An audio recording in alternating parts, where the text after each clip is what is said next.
నా ప్రభువైన యేసుక్రీస్తు నామమున మీ అందరిని శుభవందనాలండి. ఈరోజు దేవుని వాగ్దానము కీర్తన గ్రంథము 91వ అధ్యాయము 14వ వచనము. అతడు నన్ను ప్రేమించున్నాడు గనుక నేను అతనిని తప్పించేదను, అతడు నా నామం ఎరిగినవాడు గనుక నేను అతనిని కనపరిచేదను అనే వాగ్దానం ఇచ్చిన పరిశుద్ధాత్ముడు అర్ధరాత్రి లేచి ప్రార్థన చేశాను. స్థుతులు చెల్లించి మరలా ప్రార్థన చేసి దేవుడు అన్నప్పుడు దేవుడి వాగ్దానం ఇచ్చారు. వెంటనే షాడోస్ పెట్టిన కూడా నేను కూడా ఉదయకాల సాయంత్రకాలం అర్ధరాత్రి ప్రార్థన చేస్తాను. స్థుతియాగం చేస్తున్నాను. బైబిల్ దేవుని కృపలను పూర్తి రాస్తానండి. ఉపవాస ప్రార్థనలు కూడా చేస్తున్నాం కదండి. ప్రతిరోజు కూడా మరి సాయంత్రం పూట నేను ఉపవాసం ఉండి ప్రార్థన చేస్తానండి. దేవుని వాగ్దానం ఇవ్వాలని దేవుడు మరి అర్ధరాత్రి లేచి ప్రార్థన చేయమన్నారండి. మొదటిజామున లేచి ఇక్కడ నీళ్ళు కుమ్మరించు, ఉదయాన్ని దేవుని సందులో కుమ్మరించు, నీ పసిపిల్లల ప్రాణం కొనుక్కో, నీ చేతులు ఆయన తట్టు ఎత్తమని ఎప్పుడైతే మాట్లాడారో బొంబాయిలో ఉండగా గత 12 సంవత్సరాల బట్టి కూడా నేను అర్ధరాత్రి లేచి ప్రార్థన చేస్తానండి. నైట్ భోజనం చేయకుండా ఉపవాసం ఉంటాను అనమాట. ఉదయకాలం కూడా సాయంత్రం వరకు కూడా టిఫిన్ కూడా చేయకుండా 3 వరకు స్కూల్ నుంచి ఇంటికి వచ్చినాకే తింటానండి అన్నం. ఆ తర్వాత రాత్రికి ఇక మళ్ళీ ఏం తినాలన్నమాట. ఇక అలా ఉపవాసం ప్రార్థన చేస్తున్నాం కాబట్టి దేవుడు ప్రతి దినం కూడా వాగ్దానం ఇస్తున్నారు. దాన్ని ఎందుకంటే విన్నవాటిని కన్నవాటిని అందరూ తెలియచేయమన్నారు కాబట్టి అందరికీ తెలియజేస్తున్నానండి. దాన్ని వీడియోలో పెడుతున్నాను అనమాట. ఈ విధంగా రాత్రి కూడా అతను నన్ను ప్రేమిస్తుడు అని అతను తప్పిస్తానని చెప్పేసి వాగ్దానం ఇచ్చారు. అయితే ఇక్కడ దీనికి రిఫరెన్స్లు చూసుకుంటే కీర్తన గ్రంథము 91వ అధ్యాయంలోనే 15-16 వచనాల్లో చూసుకుంటే ఇక్కడ దేవుడు ఏం మాట్లాడతారంటే, అతను నాకు మొర్ర పెట్టగానే అతనికి ఉత్తరం ఇస్తాను, శ్రమలో అతనికి తోడై ఉండేదను, అతను విడిపించి అతన్ని గొప్ప చేసేదను, దీర్ఘాయు చేత అతన్ని తృప్తిపరిచేదను, నా రక్షణ అతనికి చూపించదు అని చెప్పేసి దేవుడు ఇక్కడ మాట్లాడుతున్నారండి. ఇంకా ఇంతక్కడ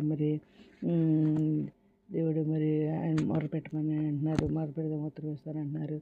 ఎందుకంటే మనం దేవుడిని ప్రేమిస్తున్నాం కాబట్టి మనం నామం ఎరిగాం కాబట్టి మనం తప్పిస్తానంటున్నారు.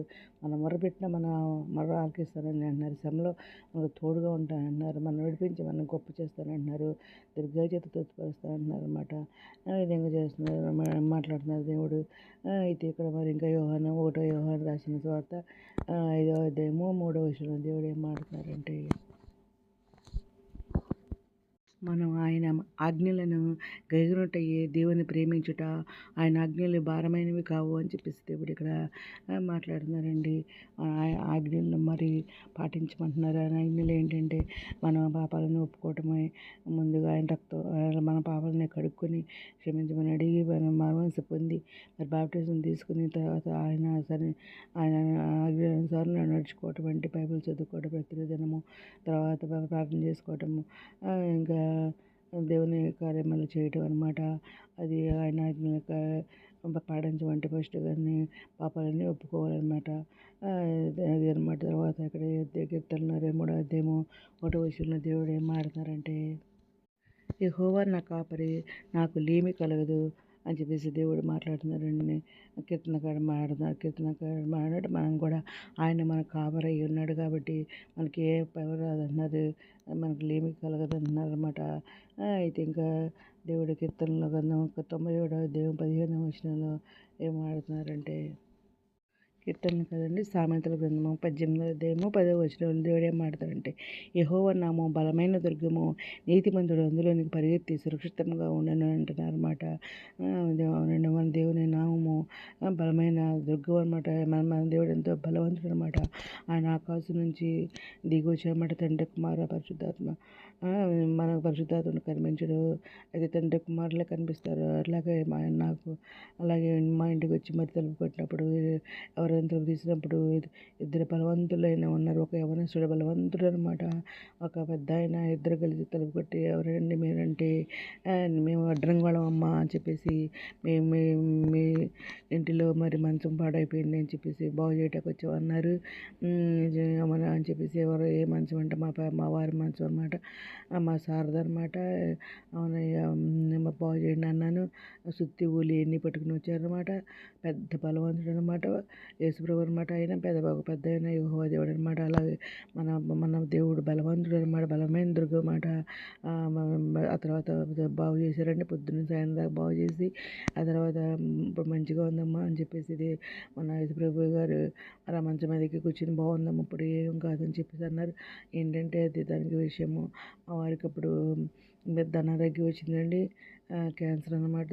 అప్పుడు దాని నుంచి విడిపించాడు దేవుడు. పొద్దున నుంచి సాయం దాకా ఆపరేషన్ చేసి మా వారిని బతికించిన దేవుడు అనమాట. ఇప్పుడు 6 సంవత్సరాలు అయిందనమాట. ఆయన క్యాన్సర్ వచ్చి మంచిగానే ఉన్నారు. దేవుడు బాగు చేసిన దేవుడు మన దేవుడు అనమాట. ఇంత గొప్ప దేవుడిని మనం బలమైన దుర్గమ్మ నీతిమంతులు అందులోకి పరిగెత్తుకుని సురక్షితంగా ఉంటారని చెప్పేసి అంటున్నారు అన్నమాట. అది అవునండి. దేవుని దగ్గరికి వెళ్తే మనం సురక్షితంగా ఉంటాం. ఆయన మన దగ్గరికి వస్తే ఆయన మనలో మనం చోటిస్తే మనలో ఆయన మనకి తోడుగా ఉండే దేవుడు, మనం సురక్షితంగా కాపాడే దేవుడు మన దేవుడు అనమాట. అయితే మరి దీనికి అన్నీ కూడా రిఫరెన్స్ అనమాట. కీర్తన గ్రంథం ఇంకా 91 15-16 వచనాలు దేవుడు ఏం మాట్లాడుతున్నారంటే, అతను నాకు మొర్ర పెట్టగానే అతను ఉత్తరం ఇస్తానంటున్నారు. శ్రమలో నేను తోడుగా ఉంటానంటున్నారు. అతను విడిపించి అతను గొప్ప చేస్తానన్న దీర్ఘ చేత అతను తృప్తిపరుస్తానని చెప్పేసి ఏదైనా మాట్లాడనమాట అండి. దేవుణ్ణి ప్రేమించే వారికి రక్షణ ఉంటుంది. దేవుని ఆజ్ఞలు పాటించడం వారికి రక్షిస్తానంటున్నాడు దేవుడు. మరి గంత మరియు రక్షణ ఇస్తానంటున్నారు. దేవుని నామాన్ని నమ్ముకోవడం వల్ల శ్రమలో మనకు దేవుడు తోడుగా ఉంటానని చెబుతున్నారు. ఈ వచనాలన్నీ కూడా మరి దేవుని మీద మన ప్రేమ, మన నమ్మకము, ఆయన ఇచ్చే మనకు రక్షణ మరియు ఇంకా దేవుణ్ణి మరి గౌరవాన్ని ఇస్తాయని, దేవుని మీద గౌరవాన్ని ఇస్తాయని హామీ ఇస్తుందన్నమాట. ఈ వచనాలన్నీ కూడా అనమాట అండి. మనం దీర్ఘాయుత తృప్తిపరిచిన రక్షణ చూపిస్తానంటున్నారు అనమాట. ఏదైనా మరి ప్రేమిస్తాం గట్రా మనం తప్పిస్తాను ఆపదల నుంచి, ఆరోగ్యం నుంచి, అన్నింటిలో నుంచి తప్పించి నీకు దీర్ఘాయుత కలుగజేస్తాను, నేను రక్షణ చూపిస్తాను అని చెప్పేసి ఏదైనా మాట్లాడుతున్నారు. ఏదైనా మాకు అందరిని చెబుతున్నారు అని కోరుకుంటే ఈరోజు మనం ప్రార్థన చేసుకుందాం. మౌనత సరస్వతి మంత్ర ఘనమైన మనకి ఎలా స్థితిస్తున్నాదండి. అందుమైతే ప్రపంచంలో ప్రతి ఒక్కరిని పేరు పేరు జ్ఞానం చేసుకోండి. ఆయన ప్రతి ఒక్క అవసరం నాకు అది కోరుకుంటుండే చండిపెట్లు మంచి ఇద్దరు శైలిలో నిరుద్యోగులు ఉద్యోగాలు లేచేయండి. ఆర్థిక పరిస్థితుల వరకు ఆర్థిక సాయం లేచేయండి. అనారోగ్యతను స్వస్థపరచండి. వేదం దుఃఖం వదొచ్చండి. ఇంకొక వారిని లేకపోతుంది. రక్షణ తెచ్చండి. యవనస్తులు బలపరిచిన యవన కాలం మీ కాడబెట్టకు చెప్పండి. ఇతర రాని మీరు శరీరం మీద సిద్ధపెట్టకు చెప్పని ఎర్రపడకుండా భాగం తెచ్చమని మా ప్రభు పేరు సురక్షితమైన నామన అడిగి పెట్టుకుని ప్రార్థిస్తామండి.